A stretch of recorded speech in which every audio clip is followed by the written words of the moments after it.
This is the overview for the Choose Your Own Design Adventure posters for a cause.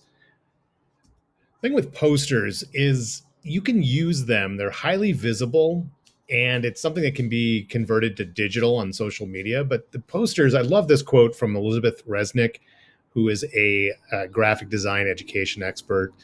Posters are dissent made visible. They communicate, advocate, instruct, celebrate, and warn while jarring us to action with their bold messages and striking iconography. I love that. And I'm going to show you examples of ones, and then we'll talk about what you're going to create. So to begin with, close that. You can look at some classic ones. These are, like a call to action. The point of a advocacy poster is to draw attention to it and to have people do something. So with this, these were old school ones for war production or for wanting you to join the military. Other ones here for people who are going to vote, advocating for having everybody's voice heard. Anti-violence. Some are typography based, some are illustration based. Some have type and illustration. Mental health awareness. Trying to destigmatize the fact that people have anxiety and it's okay to ask for help. These are all good things to advocate for. This is the Surfrider Foundation. They always do some striking imagery with their posters. But it's a matter of grabbing people's attention and then informing them. Really, with this project, what I'm most excited by is this quote that I ran across by the Dalai Lama, that the greatest threat to our world is that we're raising a generation of passive bystanders. And over the course of the last year, I've really recognized how important it is to speak out and to use your voice to advocate for things that you care about. And this is why I'm most excited about this project for those of you who choose to work on it. You're going to be creating a poster series, somewhere between 2 to 4 posters for the same cause. The way that this is going to work is primarily it's going to focus on, showcasing your design skills and not necessarily the photography skills. So what I'm looking for is if you're going to do anything with photos, I want you to do some form of photo manipulation as it relates to what you're trying to get across. This is all about genetic engineering. So it's like piecing things together. And then there's the message about his science putting humans in danger. And then there's the website address of where to go to for more information. This one is one from the World Wildlife Foundation. I love this. It's really kind of gruesome at the bottom, but showing you how the poachers and then the people who are buying from it and further up the food chain on how if you can stop one of them, you can stop all of them. It's an interesting kind of minimalistic Photoshop view for the he for she movement. Here are examples of illustration and typography together. So you can kind of see the simple iconography of the animals showcasing the item that's poached most. Alternative and renewable energy. Here are some that are more just based on typography. This is for ending youth homelessness. Really strong message and strong colors to grab attention. The Stop Asian Hate movement. There have been some incredible messaging and stuff, and painful messaging that oftentimes that's the jarring part about some of these posters and the use of posters to advocate for something.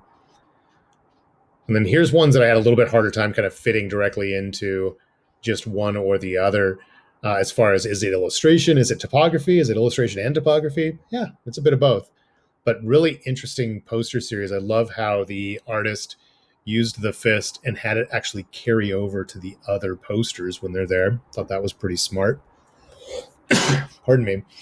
Here is one where the outline is the illustration, but then the typography is built inside of it to draw attention to key facts and information. Same kind of thing here from Amnesty International, knowing about your rights. Here's one that's kind of a combination of both. So the style that you choose does not have to necessarily be consistent from one to the other. This one, the key thing that's consistent is the same use of the font. The colors are similar, the use of the asterisk up here, but this one is more illustrated and this one's more Photoshop. Pardon me. Here's one also that's really heavily focused on the photography portion, but the topography portion, but you can see that there's photography tucked in there as well. So with those, the key element is I don't want you to just have a single photograph and toss some text on there. I want you to show off some of your Photoshop or Illustrator skills and then be able to lay the whole thing out in either Illustrator, Photoshop, or InDesign. So what you're going to be creating, again, is 2 to 4 posters for the same cause. So you're going to need to pick one and then research that particular cause or issue. Find an organization that advocates for what it is that you're looking to promote. You're going to need to choose what content you're going to have on the poster. And with the content, it's going to be minimal copy. So maybe the bare minimum is the website for the key organization that you want to kind of drive people to. You're also going to, the rest of the text, totally up to you. What images that you use are up to you, and how you're going to make it is up to you. You need to decide on what your purpose is. I am sorry, I need a water or something here. So think carefully on this one about what point do you want to make for each poster. You don't want to overload people with information. It's more about finding a very succinct, clear message. And then what are you trying to inform people about? And be specific. And then read up on some of the written information that's out there on that topic. And I'll show you some resources you can go to. So for your purpose, here are some common ones. Do you want to raise awareness, draw attention to the cause? Do you want to advocate for some sort of change? Do you want to start some kind of conversation? Do you want to create a global impact? Do you want to strengthen up your own community? Or do you want to stand up for what you believe in? Now, it's possible you might want several of these, but what you need to do is focus on really one really clear purpose. That will help guide you as you design your poster. You need to figure out who are you trying to raise awareness or advocate to.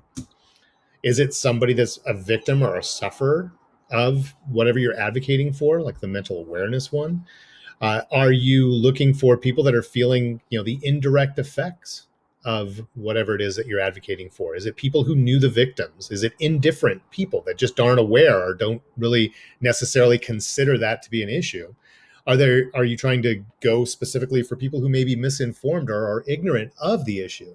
Ignorant doesn't mean dumb. Ignorant just means they're not aware. So is that who you're trying to address? Or is it people who are actively hostile towards your cause?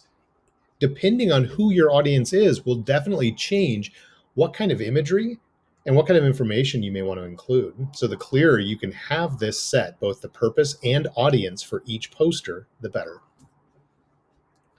Figure out what is going to be most effective, and more importantly, why is it going to be effective? So how are you going to get started?